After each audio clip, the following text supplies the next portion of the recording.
Aaron Judge is a better version of Brock Lesnar. What is something you love as much as the Charmin Bears love wiping? As an opposing fan, you'd probably see his face and want to sock him between your cracks.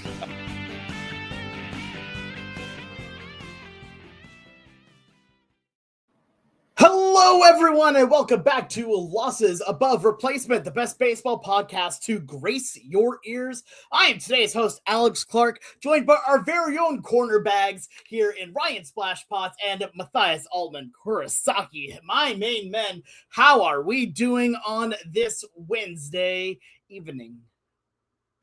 Same old, I guess. There were some sports apparently this weekend. Was not really sure what happened. But Syracuse played well yesterday, so that was fun. They're 3-1 in conference play, so at least I have that going. And the Knicks got Josh Hart back the other day, so yeah, I'm doing all right, I guess. We had some company over yesterday, so that was cool. It's 1 month from now I will be in, or actually 4 weeks from today I will be in Florida on a training trip with my team. But just looking for Kyle Tucker to sign in the next 24 hours, and B, waiting for opening day. Yeah, I'm like obscenely excited for opening day at this point. Splash out, go for it. Yeah. I did actually enjoy the football game Monday night. I went to my speak for yourself, but I went to my cousin's house and we ordered a pizza and breadsticks, and shout out to Noah. Hope your lasagna went well. That's an inside joke. So yeah, that was quite cathartic to see that fraud organization get dunked on like that. But you know what? We lost to that fraud organization twice. I was going to say inexplicably, and I still want to find a bridge to walk off of, but that's okay. Fair enough. Yeah, I did not watch the game. I was busy with a few other things on my plate on Monday, so I'm not going to talk about that. I am excited for this weekend, though. Seattle taking on the 49ers here in the divisional round, so that will be a good bit of fun here. But one thing I would like to say here is that this is our second live podcast. Thank you so much to everyone that is tuning in. If you are tuning in live, you can interact with us directly by leaving a comment here on YouTube at Losses Above Replacement on YouTube. Go ahead, you can give us if you have any questions you want to ask us, anything that you want to just say outright, we will make sure that we address here. As Bob Potts here says, you clean up good, Ryan. Very, very good. Good to see you as well, XYZ Ballin. But today here, we're going to start out with a couple of free agent moves, and we're going to start here with an infielder moving away from Boston here as Alex Bregman, who we all thought was going to re-sign with Boston, decides to sign with the Cubs. Here, agrees to a 5-year, $175 million deal.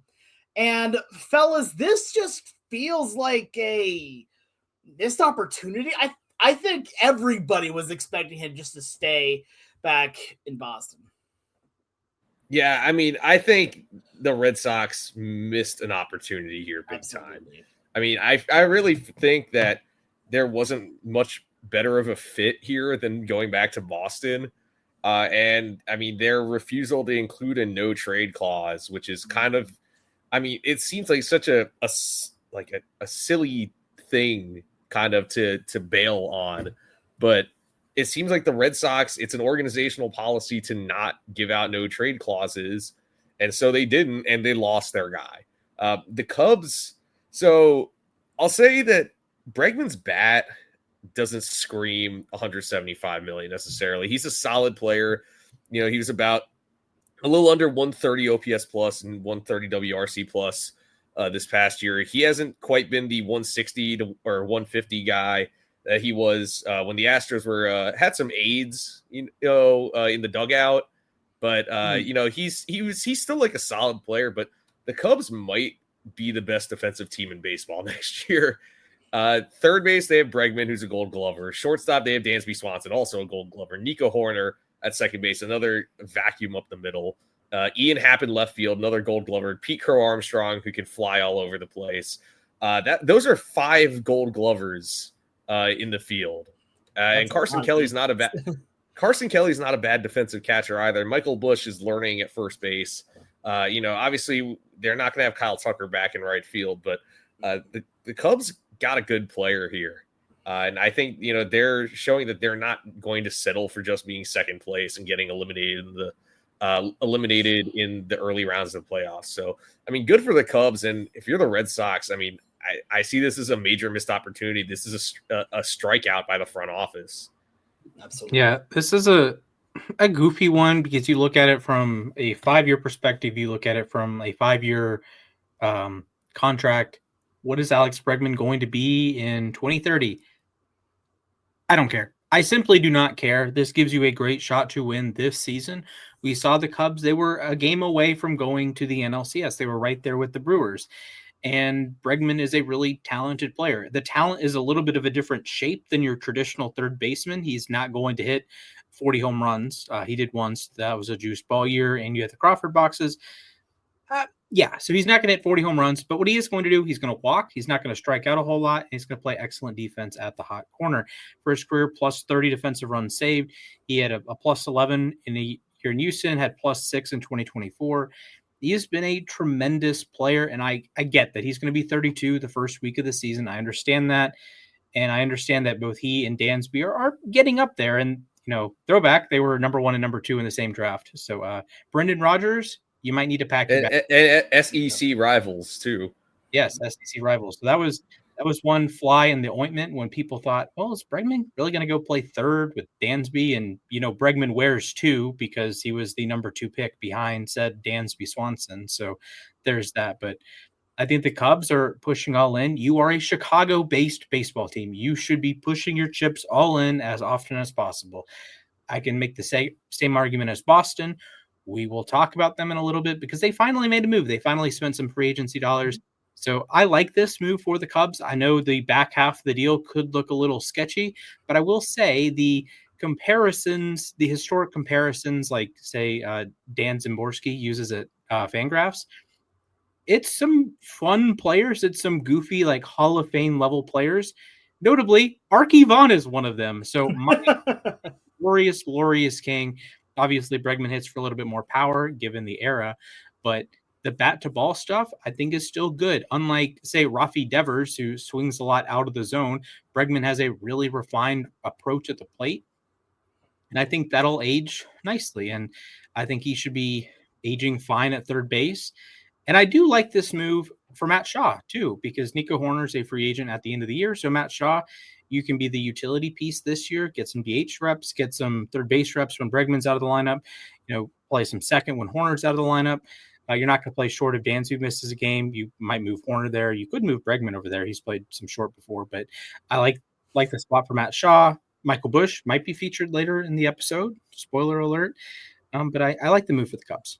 Yeah, I think that this is a great move for the Cubs personally, but I think even more so, I think this is horrible news for the Red Sox because of a few things. Like you said here, it came down to not balking at all on the trade clause here, on the no trade clause, excuse me.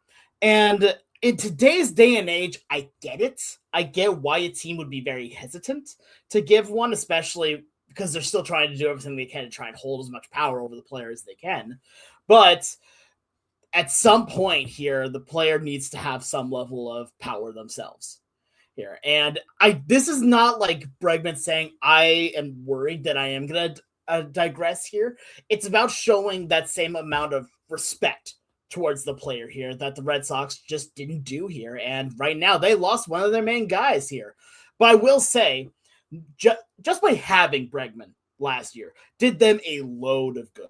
Here, on a very young roster, you had a veteran leader who has been to the playoffs many, many times here, and he helped a very young roster get to the playoffs again here. Yes, they lost in 3 games to the Yankees, but they made it to the playoffs. That's not nothing here, especially when you have young talent like Roman Anthony here that you're expecting to be one of the next big players in Major League Baseball. So him going to the Cubs, I don't think the leadership mentorship is as important because you still have a lot of older talent on that team too. But you do still have younger guys here. PCA is another player that is extremely good, but maybe needs a little bit more refining here. And maybe that is another reason why you get Bregman. Like you brought up how good he is as a refined talent here. He can help refine PCA just a little bit more. But please keep a little bit of that wild side, because that's also what makes you extremely interesting and extremely good here. To clean up a quote from Ted Lasso on all of this, it's like you made him average here by making him a team player. Here, we don't want you to be average, PCA. We want PCA to be amazingly good. Here, any last thoughts we have on Bregman? Yeah, I mean, I think honestly the Cubs. The more I think about it, the Cubs have a need for pitching, and now this also allows them to deal from their major league roster if necessary, if it means acquiring arm. And heck, they could even deal Matt Shaw for an arm, and a team that could. I mean, I was watching the Baseball Insiders show with Robert Murray and Adam Weinrib earlier. And they mentioned, Matt Shaw is from Massachusetts. He's from Springfield, which isn't exactly Boston, but he did grow up a Red Sox fan.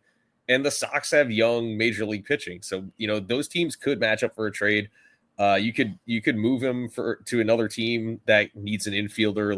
I don't think they would trade Nico Horner, but it opens up an opportunity. Maybe you could trade Nico Horner. I don't expect it to happen, but I think the Cubs definitely come out winners here. And the Sox, I mean, they have work to do. They have a big void to fill now. Absolutely. I do want to say Bregman, in his time as Boston and his time in Houston, upstanding teammate. If you read anything about Roman Anthony, Marcel Meyer, or the other one that I'm blanking on, they were tied at the hip with Bregman, and Bregman was buying them suits and doing the cliche veteran things. And imagine you're Matt Shaw or Michael Busch or one of the 17 million farmhands the Cubs have in Iowa. Alex Bregman is a great resource. You can quibble with one of his championship rings. That's fine. He was on the 2022 Astros. That was a great team. He was on the 2021 Astros that took a fat L in the World Series. He was on the 2019 Astros that also took a fat L in the World Series. This is a player who has been MVP runner-up to none other than Mike Trout, a player who has done a whole lot of winning. He was on the Red Sox last year, and they, make the playoffs. So if there's really a teammate in baseball, Alex Bregman's in that A tier of teammates. And that helps the Cubs. And that's, Dansby's a champion. He's a upstanding guy in the clubhouse. Bregman, champion, multi-time at the least. Upstanding guy in the clubhouse. That is going to, in theory, permeate throughout the locker room. And you get the Shaws and the Bushes and the PCA's development. And if that's, that might not be in Bregman's WAR. That might not be in his OPS or OPS plus or his defensive value or anything, but it might be PCA might hit someone a little bit better because Bregman has a scouting report from his years of playing against them. Matt Shaw might be a little bit better at second base or a little bit better at third base or a little bit better at, heaven forbid, shortstop with Bregman's, a little bit of teaching here or there. Or even Dansby might get better when you have a Gold Glove caliber third baseman next to him. So I think it's a great move for Chicago. Yeah, and really, like you were saying, it's great because the Cubs have, Matt Shaw, who is a young infielder. I think it'd be great for him to learn under Bregman, if not just in spring training, but in the major league regular season. And PCA, I know PCA last year developed a great bond with Justin Turner, who is another veteran in the clubhouse. And I think having, obviously, I don't think they're going to have Turner this coming year, but it'd be nice to have another mentor for him in Bregman. Absolutely. Yeah, sorry about the mini little delay there. But one thing I want to talk about here now, you brought up here how now the Cubs have a pitching need here, and thought that actually potentially the Red Sox could be a good fit for that here with good fit for that with their young pitching, but also because they have new pitching here being added to the team, as they have now signed with the money that they did not give to Alex Bregman. They have signed Ranger Suarez here to a 5-year deal worth $130 million here. And legitimately, the news of this breaking was within days of Bregman signing with the Cubs here. And you gotta believe that these two moves are correlated in at least some way here.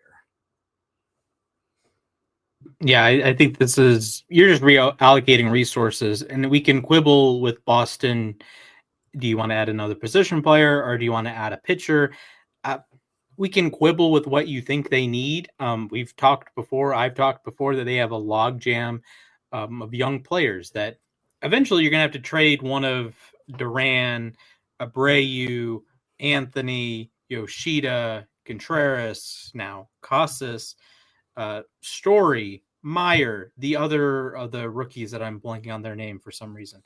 You have a load of these assets, and maybe you didn't want to add Alex Bregman in there. Allegedly, they didn't want to add a no-trade clause to Bregman's contract, so that's what kept Bregman out from a smaller deal, technically, with some deferrals, no deferrals. It depends on the source you're looking at. So that's why he goes to the Cubs with some deferred money and a no trade clause. But you bring in Suarez, and he fits right in your playoff rotation. You can say he's number 2 over Sonny Gray. You can say he's number 3 behind Sonny Gray. That's fine. Crochet is your 1. That is awesome when it comes to playoff time. I can speak firsthand experience. Ranger Suarez is him in the playoffs. Career 42 innings, a 1.48 ERA. Now, a lot of that is beating up on the hapless Atlanta Braves. I will say that. But a career whip or a playoff whip of 1.055, that's really good. He strikes out over 9 per 9 in the playoffs. That's really good. 4-1. He's electric. The regular season, he's just a good pitcher. He's has not qualified for the ERA title before, believe it or not. I didn't believe it. His career high in innings pitched was last season at 157. He's entering his age 30 season. He turned 30 in August. The strikeouts a little lower than you might want, about 8.5 per 9 innings. That's fine. But he's a guy that will get you to the playoffs, and then in the playoffs will pitch well in the playoffs. Yeah, he's a workhorse in some ways, in the fact that he averaged 6 innings per start this year. But yeah, to your point, he has never qualified for the ERA title, and he's not a hard thrower. He only averaged 91 miles per hour on his fastball this year, which might scare some people. His velocity has gone down a little bit each year, but I mean, you're getting a guy who, like you're saying, he's battle tested. He's a great track record in the playoffs. He keeps the ball in the yard for the most part, which is also really good. He's experienced pitching out of the bullpen too. I mean, one outing that I almost forgot about until today is that he closed out the 2022 NLCS against the Padres.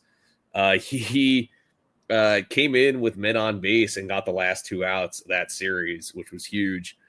Because, if you lose that game, if the Padres come back and win that game, you have to go back to San Diego and try to win at least one more game on the road. So, the Red Sox are effectively replacing Lucas Giolito with Ranger Suarez, who I think is I think at least is a better pitcher than Giolito. And I think Giolito is not a bad pitcher, but I think Suarez is a more reliable arm. You're going to get more consistency out of him. I had a feeling he wasn't going back to the Phillies. It didn't seem like he had a very strong market. So it's nice to see him get at least a 5-year deal. This was not a guy who was a super heralded prospect. I remember he came up and was really great as a reliever and then really broke out as a starter. So happy for him to get a 9-figure deal. And there are no deferments in this contract too. So I think this is a nice signing for both Suarez and for the Red Sox.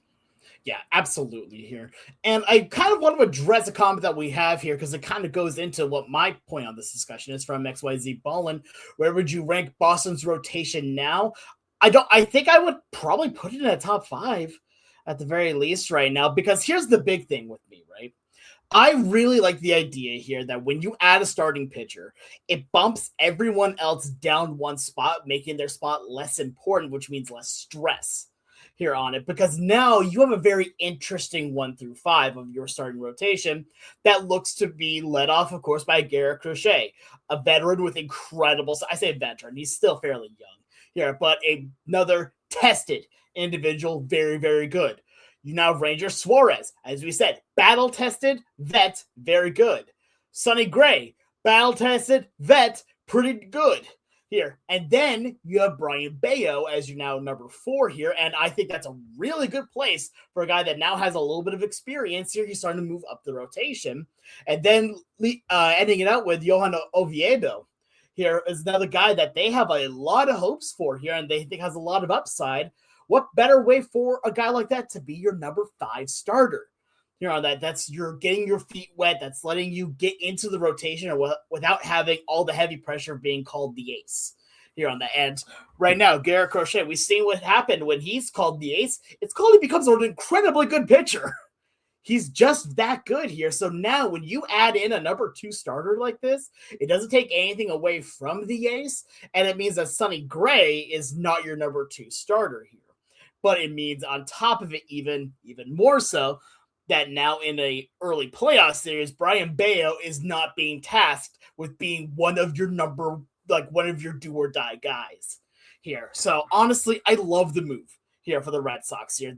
I still think they need some more offense here. They've got some really good pieces on offense. Again, Roman Anthony and nobody, but even that their starting pitching, I think can match up with almost any team at the moment here. I really like it, but even more though, I just like it's a very easy and very natural transition from the number 1 guy to the 2, to the 3, to the 4, to the 5. And I agree also fully with your point here. I think that Suarez is better than Giolito here, but that makes it a much nicer split between 1 through 5. Yeah, and on Fangraphs at least, Boston has the number 1 rotation. They're kind of the best of both worlds in the, if you look at Pittsburgh's rotation, that you have the 1 mega superstar and then more average arms behind him. And other organizations, Seattle, Atlanta, really good depth. Maybe not that top number 1 pitcher in the world. Crochet can be the number 1 pitcher in the world, just like Skeens or Skubal.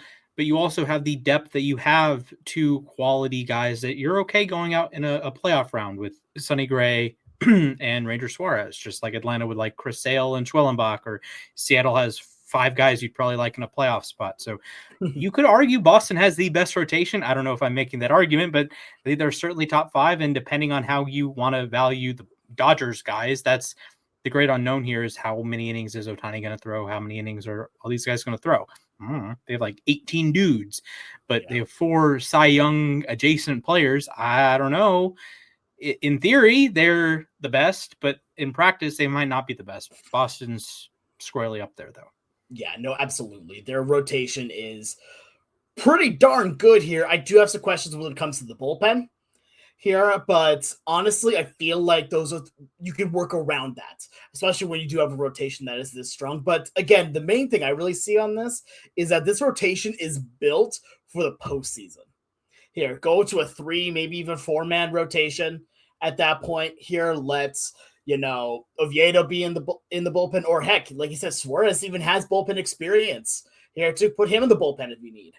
Here, but I really like what I'm seeing. Any other notes here before we move on? I mean, to your point, I mean, this postseason after Garrett Crochet, they had to go Brian Bayo, and then because of how banged up their rotation was, Connolly Early, who with very little big league experience, was forced to start Game 3, an elimination game of a postseason series against the Yankees, which I think Connolly Early is going to be a solid big league pitcher. I think Brian Bayo is also like a good young arm, but those 2 guys, it's unfair to put pressure on those 2 guys to get you to the next round of the playoffs. So I think this is a big signing for Boston, and it really does shore up their rotation. But like you were saying, they need to get to work on this lineup. Absolutely. Although I will say that meant that in that winner go home game here, we saw, was it Cam Schlittler versus Connolly Early here on what was essentially the battle of the rookies. And I mean, here's the thing. Cam Schlittler did good here too. Did really, really good. I'll give him that here too. But Connolly did pretty darn solid himself. And I don't think it's too far-fetched to think that we could be seeing potentially in the next couple of years that an early battle of the aces. Here, it's not. I'm not gonna go and say that's exactly what's gonna happen, but with two highly ranked pitching prospects going at it, and we've already seen both of them do work at the major league level now. So, with that being said, here we're gonna move on here to the question of the day, brought to you this time by one Mr. Splash. Splash, can you please tell us what is our question of the day? All right. I have more of a proposition than a question, I suppose, which kind of ruins the proposition segment, of the day sounds like a bad English class topic, but okay. Sure. Am, is, are, was, were. Nope, those aren't prepositions. We learned a preposition song when I was in like sixth grade. I'm sorry. Yeah, from Schoolhouse Rock, right? Actually, not the Schoolhouse Rock one. Okay. If it was, I'm unaware that it's the same one. But regardless, your proposition of the day. This is a life or death question. You have to be on the right side. How many first basemen would I have to name for you to be comfortable that you have the WAR leader for 2026? I can go through the list. You tell me where you draw the line. Life or death. If you're on the wrong side, it's either them or the field. At what point do you choose them? So I'll go down the list. I feel like that just comes down to there's one guy that I think both of us are thinking of. So here. This is on Fangraphs. This is the Steamer projections. Vladimir Guerrero Jr. Right there. Yeah. It's him. So you would take Vladdy over the field. Over anyone else, at first base. Okay. So you don't want any other buffer. Well, who else are you even going to bring up on this? Because right now, Vladdy is, I think, a little bit of a spoiler for what we're going to be talking about soon. The best first baseman in baseball. So Nick Kurtz is 2, Olsen 3, Rice 4, Freeman 5. And Rice 4. Wow. Okay. They're all tied at 2.9. Diaz is a DH. Bellinger, we don't know what position he's playing. Naylor, Alonso, Bush. Okay. So you'd be comfortable taking Vladdy versus the field? Yeah. Okay. I think so, yeah. Okay. I feel like that's fair. But speaking of first baseman, it is now time to continue with our positional rankings. As last week we did catchers, everyone agreed that Big Dumper is the best here. So now we move on over to my position. That is the first baseman's position. We have all compiled our own top 5 lists, and we have not revealed to each other what these lists are.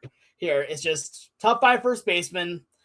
We have just a little bit of knowledge, but not a ton here told to one another here. So, you know what, Splash? I'm going to lead off with you here. Let's go with your number 5 first base. And for a little bit of intrigue's sake, I don't want to hear any honorable mentions until after the 5th one is said by all of us. Okay? Okay, fair enough. My number 5 first baseman, I thought long and hard about this, but when I go to battle, I want some stability. Freddie Freeman is my number 5 third baseman. FF5 comes in at number 5. It wasn't quite as good as he had been his other Dodgers seasons. They still won the World Series. That's okay. The quality of contact was down a little bit. The play at first base was down a little bit. He's still an excellent player. A 350 expected WOBA, that's still really good. Just not exactly on par with the rest of the group. The defense, -5, outs above average. Yeah, he's trending in the wrong direction. He is 36 after all. The sprint speed, not really there. He only stole 6 bases as well. The 24 home runs is nice, and he still had 160 hits and still scored 80 runs and still hit 295. It's still Freddie Freeman. He slugged over 500 again. But I do have my questions on if he's going to be an elite player. A good player, yes. All-star level, yes. I just don't know if he has the MVP level upside that he had in 2023, that most years he would have won the MVP or been runner-up as opposed to third. So, Freddie Freeman, number 5. Okay. I was not expecting that, to be fully honest. Yeah, same. All right. Mac, how about you go up next here with your number 5 first baseman? Yeah, I'm going in a different direction. Number 5, and I honestly had to go back and forth a lot deciding, but I have Bryce Harper at number 5. It was weird because it felt like people sort of thought it was a down year for Bryce Harper, and in some ways it was. I mean, his WRC plus fell from 144 to 131. His F4 dropped from 5.1 to 3.5. His defense did take a step back, but he was still above average slightly. He was 1 outs above average. He still, though, walked 12% of the time, struck out 20% of the time, still hit 27 home runs. So while his production did take a dip overall, he's still a pretty good player. I mean, he is going to be in his age 33 season this year, so he is starting to get up there in age, but he's still a productive player. My one concern with him, I guess, would be his health. I know he's dealt with a few injuries the last couple of years, and I know he's been dealing with a bit of a lingering back problem that who knows, he might have to manage it the rest of his career. But overall, Bryce Harper is still a solid player. So I think he deserves to be top 5. Yeah.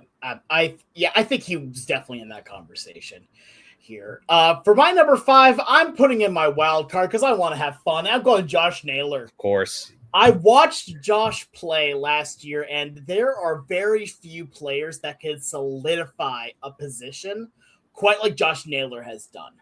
Watching him play, of all the 5 that I have ranked, I'm going to be very clear, of the 5 that I have ranked, here the Fangraphs has him as the best defender here of defensive WAR, metric-wise, of the people that I have ranked. Again, making sure I'm very clear on that. Here. But on top of it, he also added something very big to his game last year. It's called stealing all the bases. Here, he stole over 30 bags last year, and I don't see any reason why he won't be able to do it again here at this point, considering that he got almost 20 of them in 2 months, something like that. So, yeah, I think overall his bat, very, very good as well. He has that clutch gene in him that I have seen. He can hit the ball a ton. He loves hitting in T-Mobile Park, which is a sentence that I didn't think I could ever utter about anyone ever. But he has proven now that Seattle is his place. Here, he has played extremely well for Seattle defensively. He has played pretty darn well. And now he's a threat on the base paths? Like, I don't know what more you want from a first baseman. That's pretty darn solid. Here, for that reason, I have him at my number 5 here. But I'll go into some of my honorable mentions real quick because this is probably the one where I'm going to get a lot of flack. And please, if you think I'm wrong, tell me so in the comments. We'd love to highlight all of them. Bryce Harper is not on my list. He just barely missed out. He is one I was looking at. But the one that you guys are probably going to get really mad at me for not having is Nick Kurtz. Oh my God, what? So I will tell you the one reason, because I think that Nick Kurtz is a very, very good first baseman. The one reason why I do not have him in, everyone else that I have on my list here for this are vets here, and I want to see more from Kurtz. And that's not even really a knock at him. He had a little bit of streakiness last year, but even then still was one of the best producing first basemen out there. Legitimately, with him and Harper here, and to be fair, and even with Naylor at that point, it is like an ABC type thing. And that should show you how good he is. I tend to not go to rookies as early unless they are truly something special. And he is. I will be upfront and honest. Nick Kurtz is a very special baseball player. I just want to see it a little bit more. That is it. That is the only reason. I also, Cody Bellinger, I don't have on my list because what position does he play? And I also don't have Yandy Diaz on my list because, again, I can never read the guy. Just being fully honest with you. I can never get an accurate read on what he's doing correctly. Yeah, okay. I'll say I do have a couple of honorable mentions that you didn't have, but Josh Naylor was a close one. I had to leave him off. This is a deep position also. I think it is. First base is surprising. It's not been as deep as it has been in recent years. So I left Naylor off. Michael Bush I really wanted to put on, but again, couldn't find a spot. Wilson Contreras, Vinny Pasquantino. I think there's a chance Pasquantino is here next year, especially with the Royals moving their fences in. Jonathan Aranda, if he had played a full season, man, he was off to a great start. And then things sort of faded, or not faded. He got injured. And so I feel like we didn't see what he could reach to, I feel like we didn't see him reach his full potential. And my first guy off is Pete Alonso. I really wanted to put Pete Alonso on this list, but so I think his bat bounced back very nicely, and that is legit. I think his bat can play. My concern is he going to play first base long term?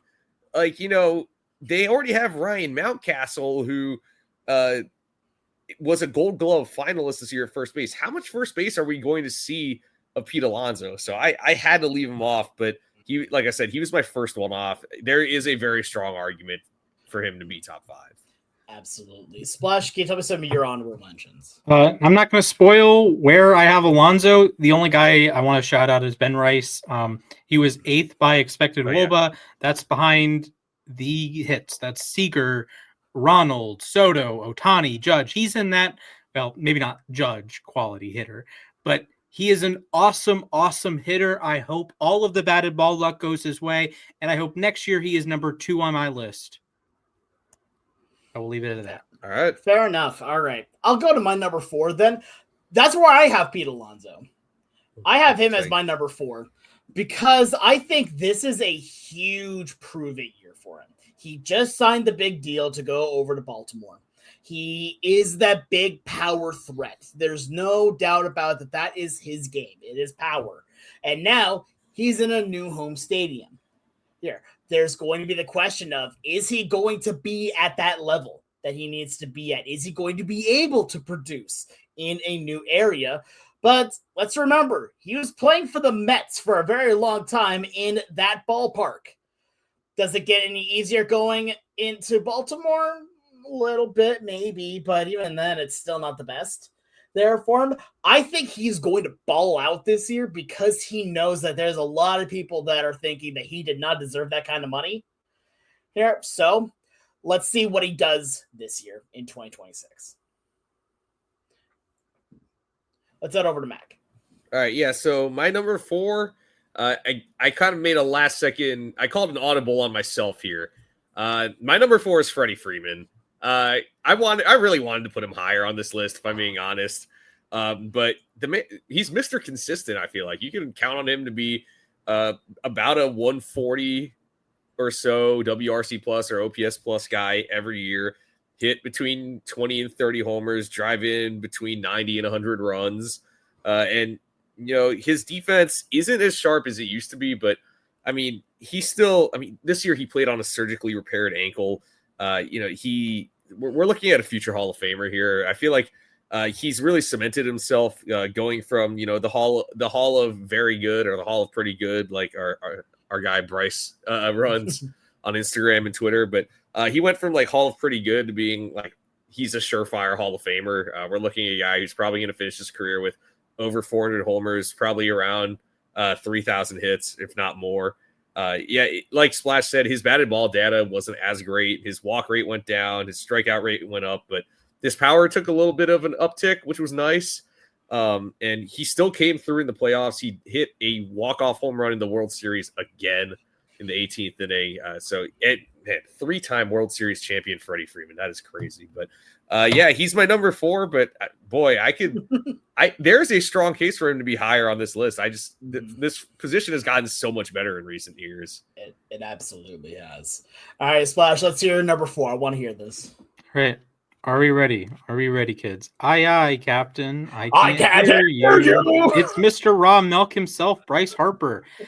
Harper is everything I like about Freddie Freeman, which is strange because last year this time I made the same point. Freddie was just a tick higher than Harper because I made a point that sometimes Harper will play himself out of an at-bat, and there's probably 5 times a year Freddie does that. Harper, once a series, it'll just be like, what are you swinging at? But anyways, Harper continues to be really good. He's like Freddie, uber consistent when he's on the field, and he's more of a health risk than anyone else on my list. When he's on the field, he is a great hitter. He is a true star level player.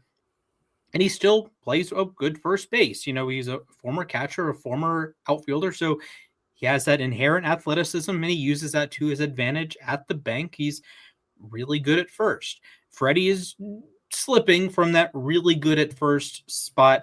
I could see Harper competing for Gold Gloves in the next few seasons. He's still a great hitter. He's still an MVP on his day kind of player, a fear factor level player, as much as anyone in baseball.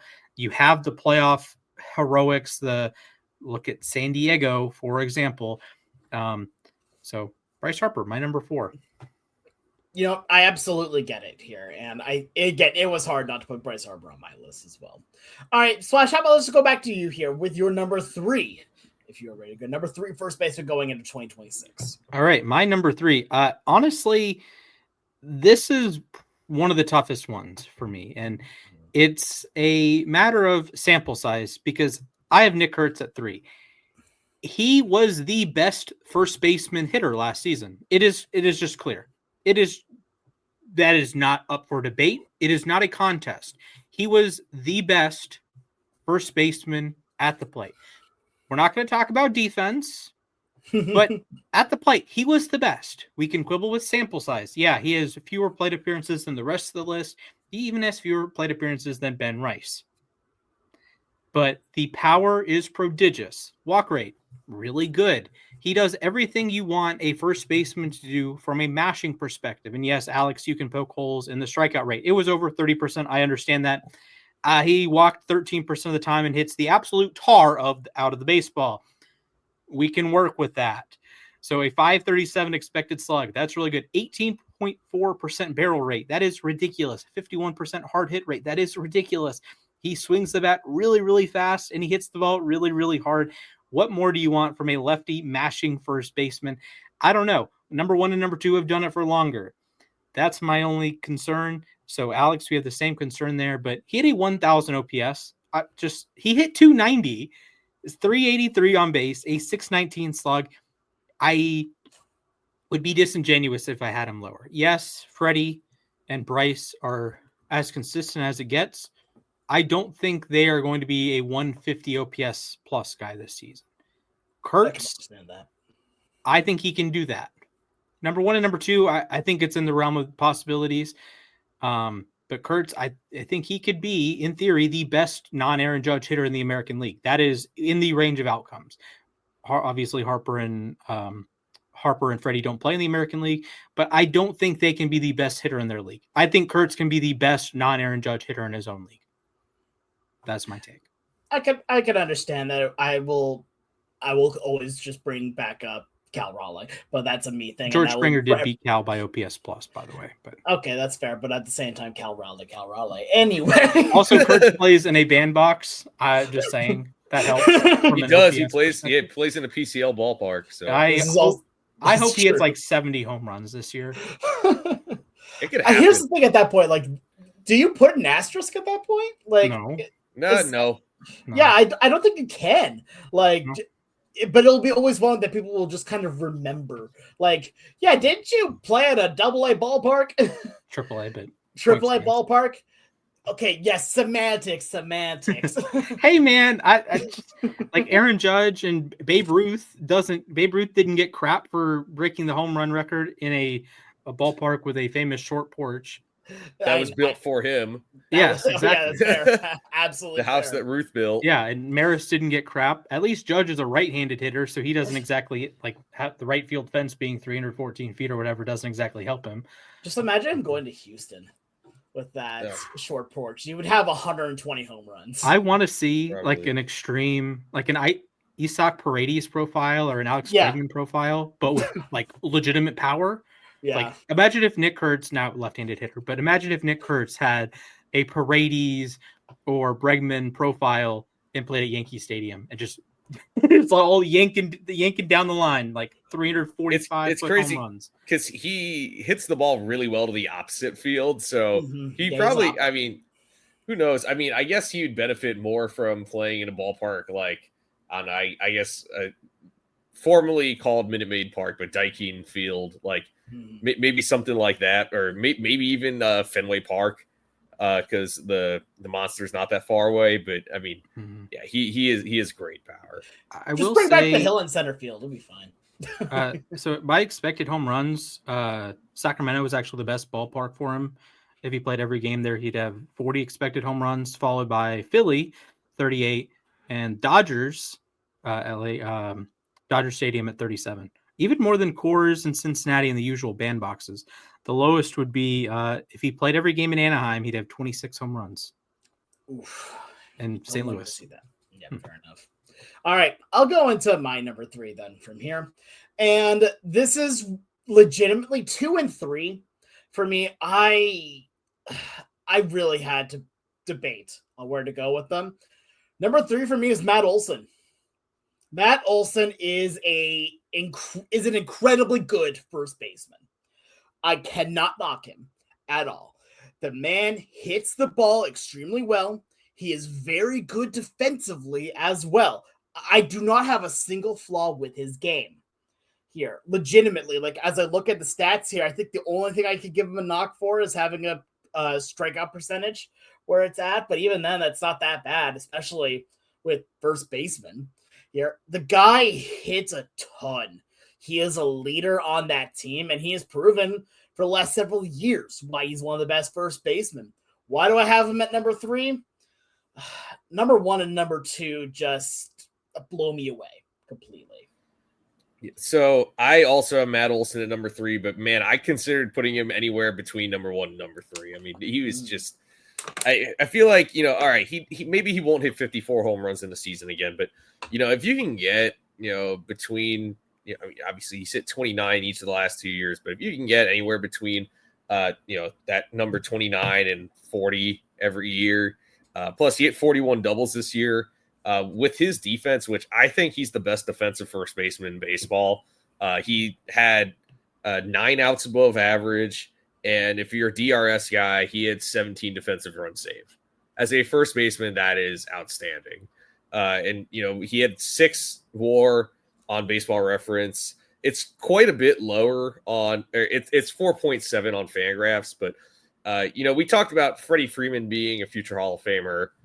Matt Olson for my Baseball Reference guys, he's already at the Baines meter, if I'm not mistaken. He's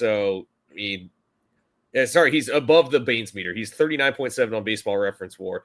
He's already at 288 homers in 10 seasons. That includes like a brief 11-game cup of coffee in 2016. But you're getting just a consistent bat. Yes, I can tolerate the strikeouts with the rest of his hitter profile and his defense. I mean, he hits the crap out of the ball. The dude, his average exit velocity was over 93 miles per hour. His hard hit rate was close to 54%. Like he mashes the ball. And honestly, he scares me when he comes to the plate. He's a menace in the batter's box. So he's number 3, but I can see an argument to put him higher. Yeah, absolutely. Like Matt Olson is just, again, he is one of the most consistently great first basemen that we have. The problem is we now are getting a good few of them here, which honestly, as a first baseman myself, I love to see it. Like, that's awesome. I love seeing the first base position getting a lot of credit here finally. Here, Splash, let's go to you with your next position here on your ranking. All right.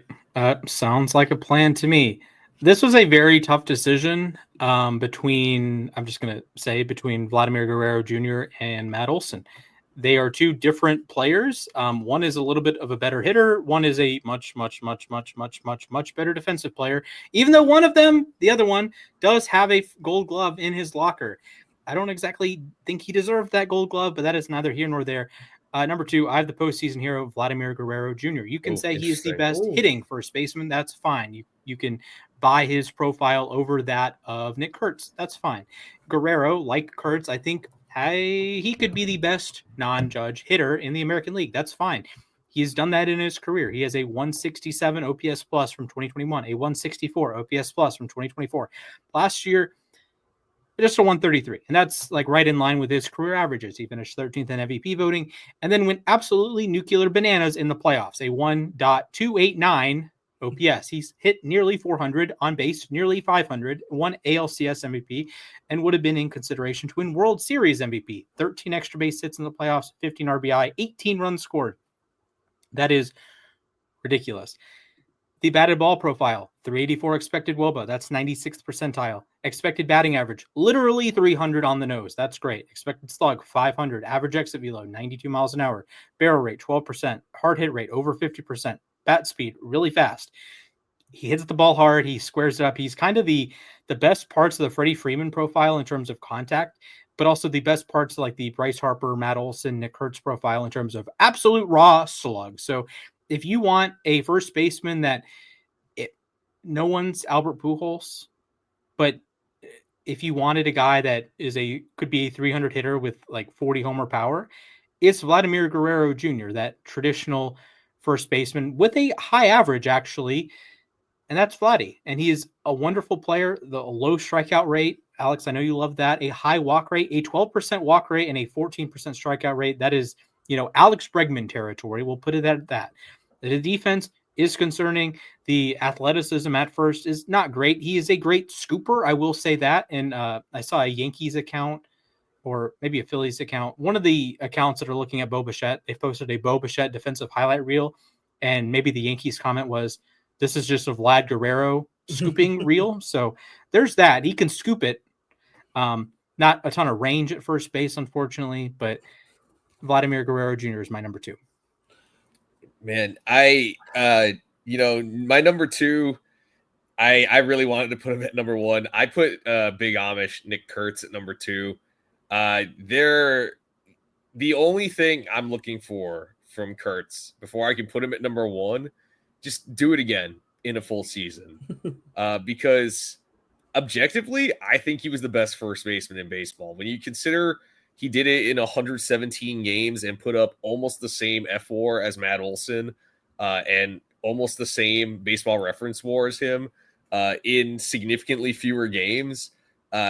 It's just, it was just amazing to watch. And remember, he hit 36 home runs, like I said, in 117 games. That's about a 50 homer pace for a full season, but he only hit 1 home run in his first 3 weeks in the majors. There were legitimate concerns that the A's called him up too soon because he tore the cover off the ball at Wake Forest. He destroyed all the minor league pitching that they could offer. He came up to the majors, and at first it's like, oh my God, he looks a little bit overmatched. And then the switch flipped around Memorial Day, and there was no stopping this guy. I mean, this guy, it wasn't just the power, though. I mean, he hit 290 with a 383 on base and slugged 619. So that's still a 170 WRC plus. I know that he did not qualify for the batting title, and he still won the Silver Slugger. I know his glove is kind of a mystery. I know they were thinking about maybe putting him in the outfield a little bit. Him and Tyler Soderstrom kind of could go back and forth there. But honestly, I could live with the glove not being excellent with how great his bat is. So I have him at number 2 for now, but I'm fully expecting to have him at number 1 next year because that bat is just insane. I can live with the strikeouts too. Mm-hmm. Yeah, and I want to be very clear. The only reason why I did not have him on my list here is that I just want to make sure it was not a flash in the pan. Like, that's really it. Here, like, you take a look at the batted ball data, you take a look at the stats. Nick Kurtz was an absolute monster. Here. All right, I think I'm the only one who's not given my number 2 yet. Here, so my number 2, I have gone with one Fredward Freeman. Now, why do I have Freddie Freeman over Matt Olson? It is very simple. I can no longer make any excuses why he is not one of the best. And I can no longer make any excuses about him being just absolutely transcendently good at baseball. I watch him play, and I get the same level of fear watching him play as I do Judge. Like, and I don't even mean that in the power section. I just mean in the, if something's going to happen, I know who's going to be the catalyst of it. It's not going to always be Ohtani. It's not always going to be, some of these other amazing players on the Dodgers. It's not always going to be Betts. You know who it's always going to be? Fredward Freeman. Freddie Freeman is just the consummate professional, has done everything right. And the more I watch him play, the more I'm just in awe of what he does. He puts the ball into play extremely well. He is a solid defender. He is one of the most baseball IQ smart people in the entirety of Major League Baseball. His baseball IQ is off the charts here, and that comes with his experience and just in general by being as smart as he is. Watching him play baseball, I feel like I am watching a masterclass.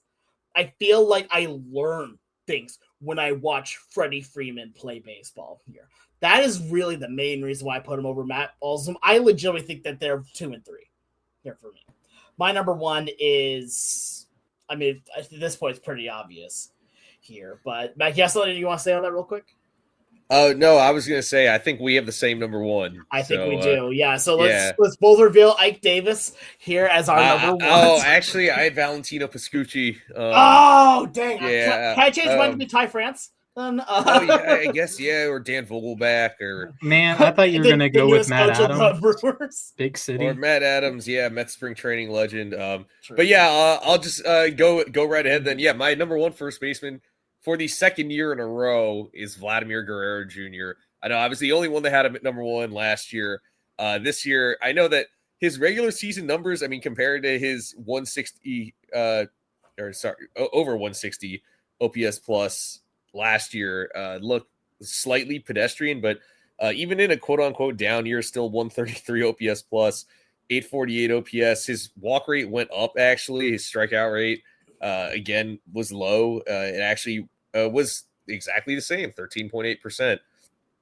But I know that his batted ball data also wasn't as pristine in the regular season, but I think he really cemented his case in the postseason. That was just a generational performance. And honestly, it's kind of a shame that he did not end that season with a ring, because you could talk about the 8 home runs and the 15 RBIs and the 13 extra base hits. How about the fact that he drew 14 walks against 6 strikeouts?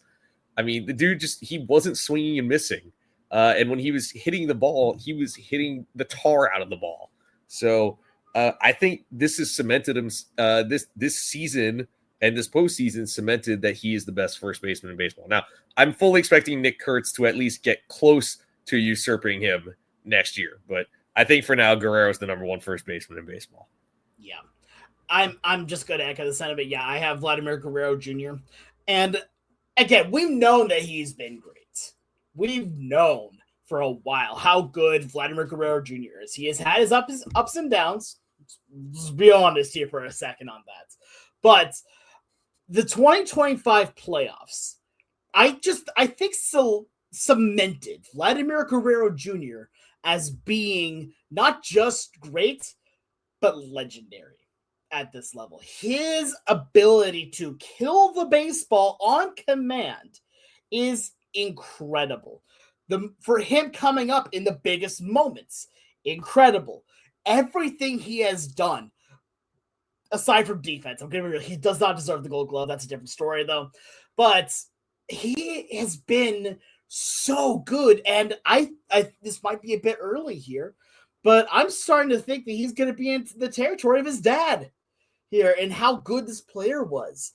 It's really hard to come back to a career like Vladimir Guerrero, but Vladdy Jr. is looking like he's right on that path here.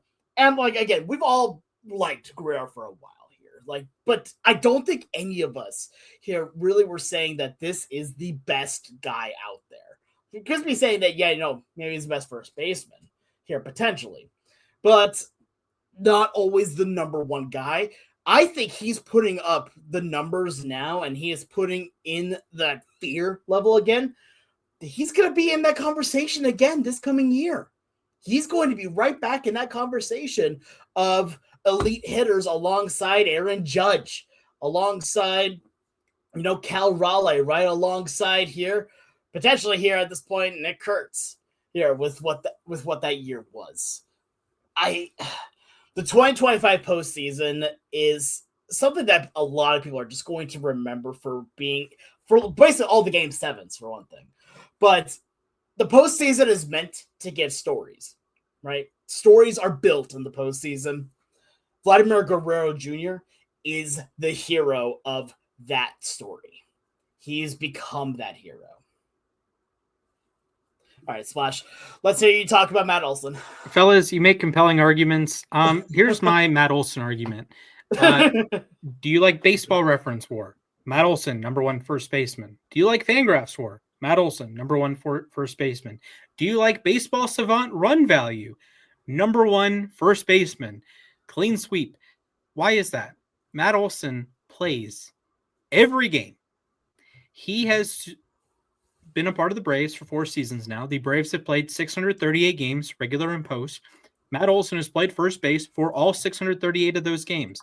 If Guerrero, Kurtz, Harper, Freeman, any of the other first basemen, they have a slump, they can maybe DH a day. Freddie's not DHing, but you get the point. They can DH a day. They can sit on the bench for a few innings. They can take a day off. Matt Olson does not take days off.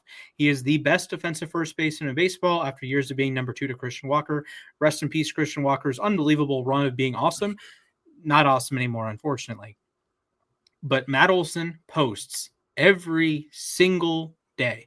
Hopefully, Walt Weiss has come in and said, well, we're going to, give guys a break. We have a really good bench, yada, yada. Matt Olson, I want him to play every day. I want him to be the modern Cal Ripken, the modern Steve Garvey, the modern Lou Gehrig. So I get it.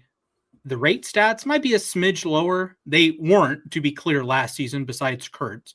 Olson, Harper, Freeman, Guerrero, they're all jockeying around like an 880 OPS for most of September. So he's right there as a hitter.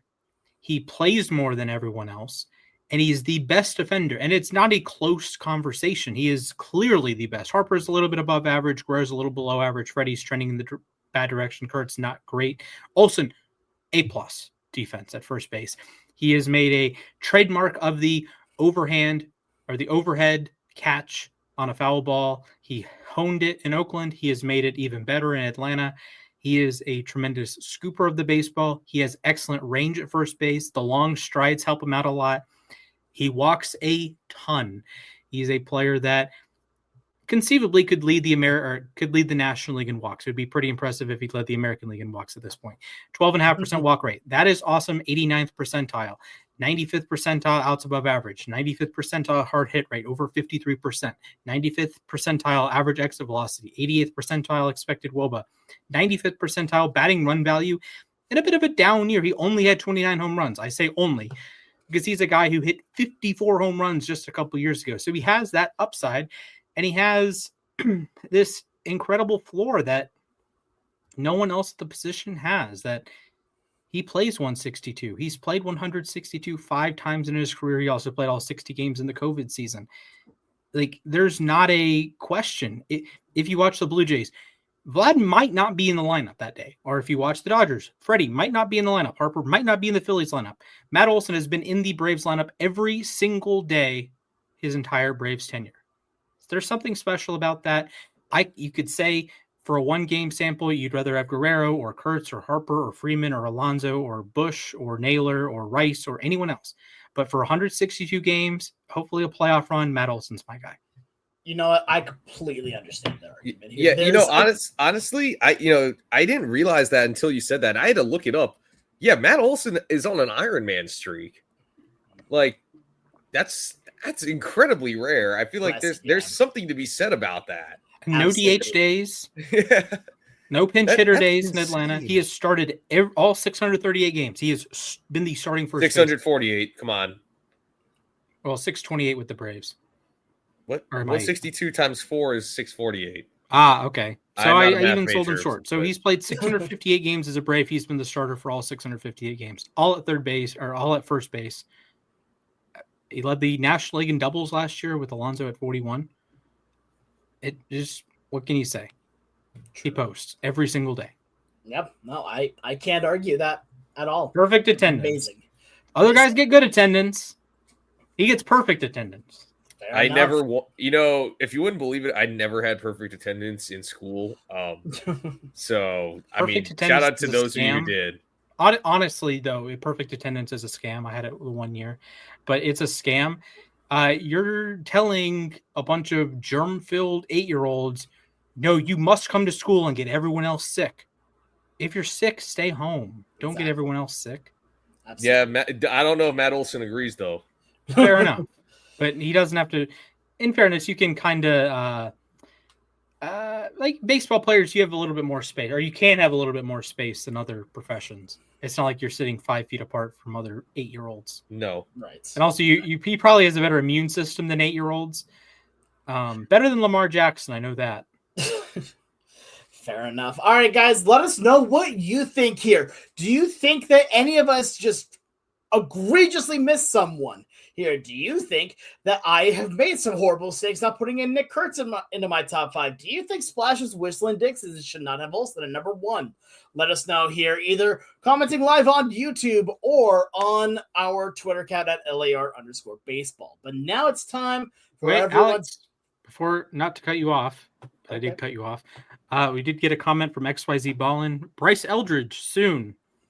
Who is someone that you think will be on this list? Who is the next guy to jump into this list? I mean, for me, it's obviously going to be Kurtz because he's not in mine. But... Fair enough. Mac? Oh, honestly, I could see Pasquatch doing it. Like I said, if with the Royals moving in the fences. Yeah. I will give at least another name just to be fun with it, and I'll give a completely unique name here. Especially if you give him now full starting time and just let him play here. Kyle Manzardo is an incredibly good hitting first baseman. You watch the power that he has, and he just kills the baseball. Also, go Cougs. Any love to Rafi Devers? Oh, right. He's a first baseman. I mean, I can see Devers doing it if he learns how to play first base better. Yeah. I mean, I think that's the intriguing thing with Eldridge, because you have the light tower power, the 70 grade power. So maybe he figures it out and he's actually the first baseman. You DH Devers. So yeah, that's what I was thinking. Yeah. Fair enough. Yeah. All right. Now it's time for everyone's favorite segment. It is trivia time. And for trivia, I'm going to send things right back over to Splash. Go ahead. Take it away. Hello, friends. It's a simple equation today. Your goal is to get to 100 home runs. You have 5 first baseman seasons that you must combine to get your 100 home runs. So, fellas, Alex, pick a number between 1 and 10, pal. All right, 7. Mac. 3. The answer is 7. I think, Alex, you caught on, buddy. Good job. You told me last week. I remembered. I was waiting, and it was the exact same time, too. All right. You must pick a first baseman in that season. If they did not play first base that season or not a primary first baseman, you get negative 25. Darn. To be fair, that could actually be an advantage trying to get as close to 100. I guess it could be. I'm not going to tell you how close you are, so you got to just hope for the best. I got to do mental math. Oh, no. All right. Alex, you're the first choice. Player and season. All right. Give me 2007. Actually, no. 2007, yeah. Albert Pujols. 2007, Albert Pujols. A legend, a future Hall of Famer, 2007. One of the years of all time. I'll say Truly, that. One of them. One of the years of all time. We not going to know how many he had? And I'm not going to tell you. Mac, your turn. So, wait, to be clear, we are trying to get right up to 100, not above or below. Yeah, nearest to the pin, we'll call it. Nearest to the pin. I feel like at that point we should still know like how close we are, because I mean, you can't have a you can't take a driver on a 130-yard par 3. No, yeah, I am. Rules are rules. You got to plan. You got to plan. All right. Okay. Give me John Olerud in 1998. 1998, John Olerud, famous for being in the last trivia segment. He had a certain number of home runs. I'm not going to tell you. How many are we doing here? How many first basemen? 5 first basemen. Oh gosh. Okay. All right. Alex, back to you. Yeah, let's go with I mean, so I at least have a general idea of how many. Yeah, I'm gonna go Josh Naylor, 2025. Josh Naylor, 2025, big grumper. The big rumper. He had some home runs. He did have some home runs. Oh, yeah, I'd imagine. Had quite a few. Maybe had some for multiple teams. I don't know. All right, Mac, back to you. Give me Keith Hernandez, 1986. 1986, Keith Hernandez. He won the Gold Glove at first that season, and he had some home runs. He did win a lot of Gold Gloves, 11 of them to be exact. He may or may not have won the World Series that year as well. All right. Possibly. Alex, back to you. All right. I feel like I'm getting really close to 100 is the thing. Like, I think I'm still a decent chunk away, so I can still go for a big number. You could. On this. I'm going to go with... how do I want to play this? I'm going to go 2025 Pete Alonso. The Polar Bear, now a member of the Baltimore Orioles. He had some homers. He did have some homers. He also won the Silver Slugger. I don't know if I agree with... You want 2025 Alonso, yes? Yes. I don't know if I agree with that one, but, he did. Objectively, he was the best National League offensive first baseman. So I mean, yeah. I don't remember if we agreed on that, but I don't want to go back 2.5 months in my brain. All right, Mac, your turn. All right, I got to do some thinking again. My brain doesn't always love doing that. That's always fun. Give me. I will take. I'm going to take Justin Morneau, but I'm going to take a Rockies year. So give me 2014 batting champion Justin Morneau. All right. He did hit 319 and led the National League in batting average. So that would be 2014 Justin Morneau. One of the more inexplicable MVPs of all time, I'd say. Yeah, I'd say so. Like, he never crossed, and granted, WAR is whatever, but he didn't even cross 5 WAR in a season. His best season was actually his half year in 2010. Yeah, right. He got concussed, yeah. Alex, your turn. Okay.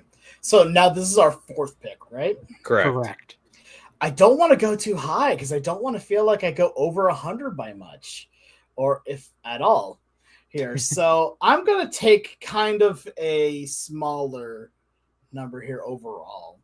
And my boy here, because I love him so dearly, Kyle Manzardo, 2025. Okay. Alex goes back to the well, and he gets a guy I've been living at that well. Let's be real here. He hits some homers. I can tell you that. Okay. Counter. We need a decision here. First base was the only defensive position he played, but he did have more games at DH. I mean, he's listed as a first baseman. Okay. So, Mac, are you okay with that ruling? Yeah, I'm fine with it. Okay. Mac, your turn. Thank you. All right, give me Ike Davis from his rookie year, 2010. Ike Davis, one of the first basemen of all time. One of the first basemen of all time. Yep, I agree. He was 7th in Rookie of the Year voting. Future Pirate, A, and Yankee. Yep. All right. Alex, your last pick. My last pick. I feel like I want to go funny with this one here. I'm just trying to figure out, do I really want to go with the funny answer here? Okay, yeah, let's be funny here. We're gonna go with 2008 Russell Branyan. I don't know if he qualifies as a first baseman in 2008. He does not. Wait, that was. I know, like in the bigs. He played more at third. He's not a third baseman. He played in 2008. That year, he played I think 35 games at third. He played 5 games at first. Okay, can I say 2007 then? Because I'm pretty sure he was the first baseman that year. Then was he? No, he was always like that's how I've always known him as the first baseman. Nah, he played a lot of third coming up, and then he moved over to first. Was it 2010 or was it 2010? I'm stupid. Okay, 2010. He actually played more as a DH. I'll give you 2010. Okay. I will give you 1 brick. So I lose 25 then. Yes, you do lose 25. But that's okay. I'm still losing. Where was I going with this? I'm trying to do like math in my head of where I am. Mm-hmm. So you have a number. I have it calculated. I think it's correct. But after the 728 or 628 incident, I do have it. I did recheck it. All right. So if you get a certain number of home runs, you win. Yeah, I'm trying to figure out what that number is because I'm not even sure. So what you're saying, he's under 500, under 100. Maybe. Yeah, I have to be because I picked a couple of guys who didn't even hit 20, I'm pretty sure. He could brick a couple times. Keith Hernandez never hit more than 18 in a season, so I know for sure he's under 20. Okay. And I know Ike Davis didn't hit 20 his rookie year. Okay. So I'm trying to think. This is really difficult, actually. I'm going to try to get closer to the pin, hopefully not going over. I'm going to go with I'm going to go with another Mets legend. Give me Lucas Duda. I'm going to go in 2015. 2015, Lucas Duda. Wasn't he? I know he did not clear 30 that year, but he got close to it. I know in 2014 he hit 30. Pretty good, Mac. All right. In second place is Alex. Yeah. Overshot a little bit. 117. Okay, I'm actually a lot closer than I thought. Dang. It does help that you bricked on Russell Brandon and got a 0 for him because he hit exactly 25 home runs. So Pujols had 32, Naylor had 20, Alonso 38, Manzardo 27, and Brandon, you bricked it, but 25. Nice. All right. If you had bricked twice, you would still be in second place because Mac, 98. Yes, I knew I got close. So Olerud, 22, Hernandez, 13, Morneau, 17, Davis, 19, Duda, 27. I had another name I wanted to say here on this one, too. I was trying to think like B or C tier power guys. And you could have gone with the best first baseman in baseball, one of his last 2 seasons, and gotten exactly 100. Yeah, you're right. I really wanted to say Casey Kochman. He's just what we were talking about in the group chat earlier. Braves legend. Truly. Briefly. Yeah, fair enough. I saw him playing a game for the Braves. Yeah, fair enough. You got it from Mark Teixeira. Good job, man. All right, thank you, Splash. That was fun. I enjoyed doing those really close fun, to the pin bits here. We'll have to do that again sometime. Yeah, but now it is time for the moment to ourselves where we take a moment to talk about whatever's on our mind. It can be baseball related, but it does not have to be. Gentlemen, who would like to go first on this Wednesday evening? It looks like it's going to be me then. Okay, Splash. I go for no. Yeah, Splash. Go. Sure. All right, your time begins in 3, 2, 1, begin. Hi. So not to piggyback off of Alex's point from a couple of weeks ago. Yeah, I do actually listen to your moment to yourself, pal. Say yes to some things. It was, call it 7:30, getting to 8 o'clock Monday night. And I'm like, okay, I'm not doing anything. And then my cousin asked, hey, do you want to come over and watch a football game? I'm thinking, do I really want to get dressed and go out and watch a football game? What if the Steelers win and I want to jump off a bridge? I'm like, okay, I'll go. I'll get pizza. I'll have a good time. It was a great time. So, yeah, just at least put yourself in the situation. I think I've said this before. Put yourself in the situation to accidentally succeed. I don't know if I've said it on here or in my journal, but put yourself in a position to accidentally succeed. This is why things like prep are so important. And this is, if you're under the age of 18, that was a weird transition. But if you're in school, we'll say that. If you're in school, high school, college, middle school, elementary school, pre-K, I don't know. If you're in pre-K, shout out to your parents because they are teaching you the best right here. Studying. It's important not so that you learn that material. It's so that you have good habits for the rest of your life. You're not exactly studying, like I have a grocery store job. I'm not exactly studying for a grocery store job or this podcast. We're not exactly studying for 8 hours to cram for a podcast. Maybe our product would be better if we did. Maybe it wouldn't. I don't know the answer to that. But the point of studying, the point of preparing is so that you can like accidentally succeed. You can accidentally get a question right on a test. Like, oh, well, I don't remember, who did Paul Revere's Ride. I don't know. But if you did the study sheet or you practiced, you might accidentally remember that it is in fact Paul Revere that did Paul Revere's ride. So that's just the important thing. Accidentally put yourself in a position to accidentally succeed. So go out to your cousin's house to go watch a football game, and you might accidentally get pizza and accidentally hear about his wonderful lasagna date. I don't know. I kind of want to know about the lasagna. I will tell the lasagna date after the podcast. Fair enough. What was the thing you said, Alex? I said, no, I appreciate you listening to me on that and taking that kind of advice. Sometimes we do listen to each other. If you wouldn't as soon believe as you it. say wrestling, I tune out, though. I will say that. Wrestling! No, he's gone. Also,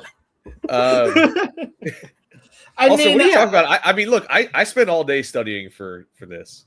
Fair. I got to get an A+, dude. I don't even I unintentionally do it. Like, the most used website on my phone is Baseball Reference. Oh yeah, it's Baseball Reference for me too. Don't ask what mine is. Oh god, it's Fangraphs. It's Baseball Savant. I'm on Baseball Reference so often that when I type in Fangraphs, it shows the Baseball Reference logo.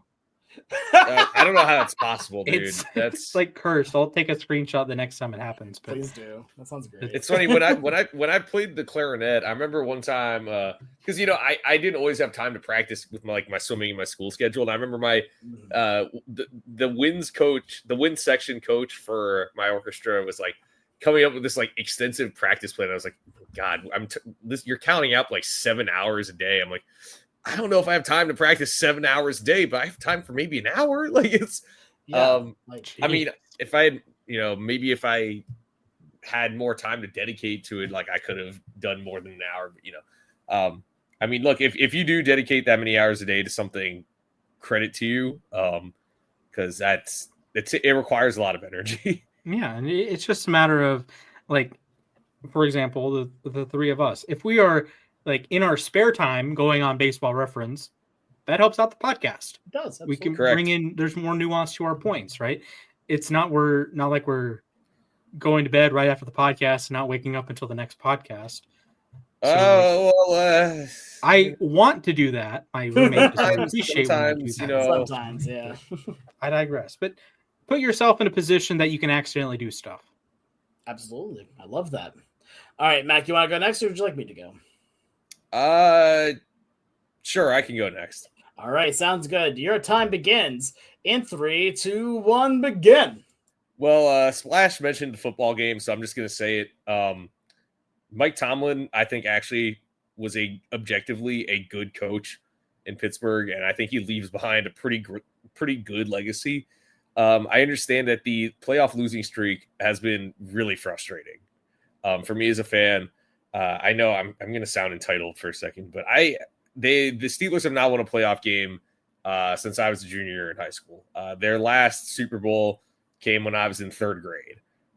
But you look at some of the teams that Mike Tomlin has coached over the last few years, and they have no business sniffing the playoffs. I understand this year they actually tried to upgrade the roster by getting DK Metcalf and Aaron Rodgers and Jalen Ramsey, and it just didn't work out. All right, but I'm glad that he came to the realization that he needs time off from coaching.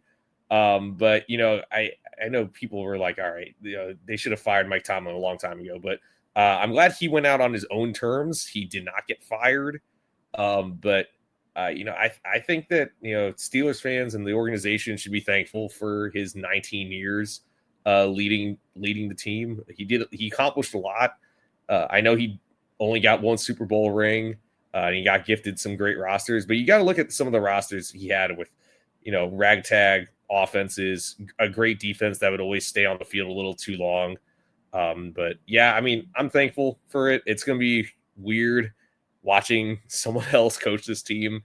I mean, my conscious memory as a Steelers fan has basically only been Mike Tomlin leading the helm. I do have a vague memory of that Super Bowl back before my brother started college in I guess it was the 05-06 season, but I hope they pick the right candidate. I hope the candidate picks the right coaching staff for him. But yeah, it's gonna be strange watching a different coach around this team, and I hope Coach Tomlin find success wherever he goes after this. Yeah, we're in the same boat, Mac.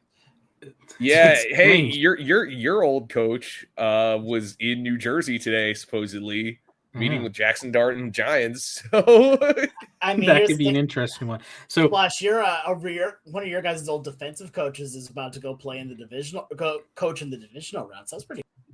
okay, Mac, I got a question for you. yeah, I'm going to hurt you, Splash. That hurts my soul.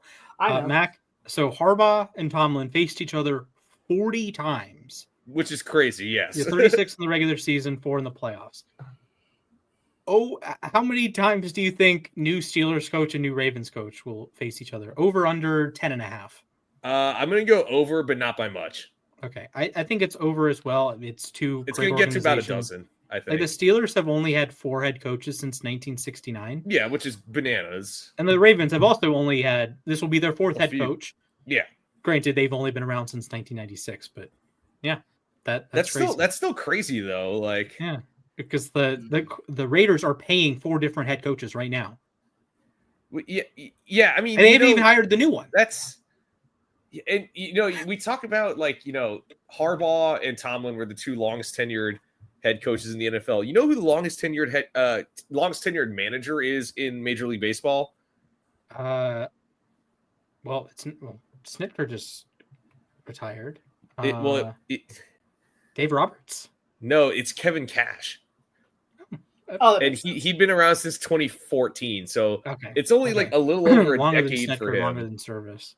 So it's what's it called? It's Cash, and then Dave Roberts is after him. And Dave Roberts, this was his 10th year. So to think that these 2 guys lasted, I mean, Tomlin close to 2 decades and Harbaugh over 2 decades, that's or not quite. That's pretty.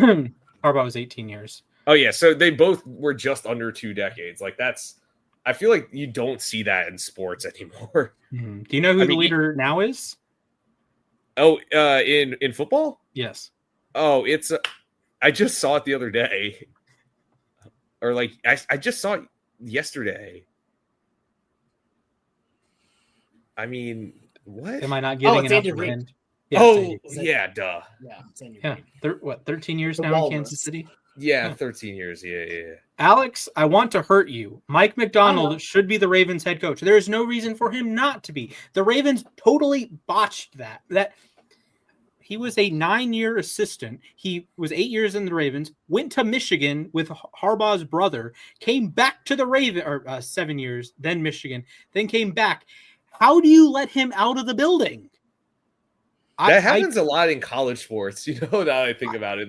The amount of times we see the head coach is retiring. Surely the assistant's going to be the new head coach. And then he waltzes out the door. Oh my goodness. I said, happened with Jerry McNamara. This is 3 choke jobs ago, by the way, November 2023. I said, give John Harbaugh the Brad Stevens treatment, put him in the front office and elevate Mike McDonald. Who would have thought? Who would have thought? That was exactly what they needed to do. Now the defense sucks. Harbaugh, we can quibble with how much a head coach matters. He's not the one blowing the games. I'll say that. But you can't give him all the credit for the Super Bowl run because it only happened because of a miracle. It's really hard to win in the NFL, by the way. It's really hard to win. Yeah. The Braves, the best Braves team did not win the World Series. I would argue the 2021 Braves are a pretty mediocre team relative to the other Braves teams. Yeah. But they won the World Series. The Ravens, I wrote on my whiteboard the last 20 Ravens seasons. If you want to be generous, the 2012 Ravens are the 14th best Ravens team in the last 20 years. But they were the ones that Raheem Moore falls down, you get a touchdown, you win it double overtime. So, Alex, your turn, pal. Yep. All righty. I will say one thing here. How funny would it be, though, to see potentially Pete Carroll go be the coach of the Steelers? Not happening. I think Mac might quit. I will tell you right now, they are not hiring a dude over 70 to be their head coach. I know they are, but I'm just how funny would that be? Look, Arthur Smith can take the job in Tennessee. I'll say that much. Oh, God. Yeah, fair enough. All right, someone count me down. All right, I got you. Your time starts in 3, 2, 1, go. I'll make a quick note here on the Seahawks football game. I'm excited to watch it. Here, I actually can now care about football, and I feel bad at that point because it technically makes me a bandwagoner. But just this year, I've had no interest in football, and I'm at least trying to have interest again here, and I am so far enjoying it. Anyway, real thing here is that I'm going to get a little bit personal here. I'm going to talk about health again for a moment, and the progress that I've made and the progress I'm going to be having here. So I went to the doctor last week, and a lot of my stuff has come back a lot stronger than it was even last year here, which is really nice. I'm no longer in a lot of the red categories that I was in. I'm doing a lot better, which is really nice to hear. And I'm excited because I'm going to be on a new medication pretty soon here to help with weight loss. Here, I don't want to say the name for personal reasons and all that here, but I am excited for this new step here for me because on top of it, I really just want to be in a better shape so I can play baseball better. So I got to be just living better in general. But I can only just imagine, going back and stepping to the plate here again with my pickup league and not being in pain trying to run to first base here and then being immediately lifted for a pinch runner once I get my hits. That was deep into left center field that any normal person would get a double off of. I'm potentially getting thrown out at first here. So I'm going to keep working. I've been making a lot of progress on it, and now I'm just about trying to keep it going.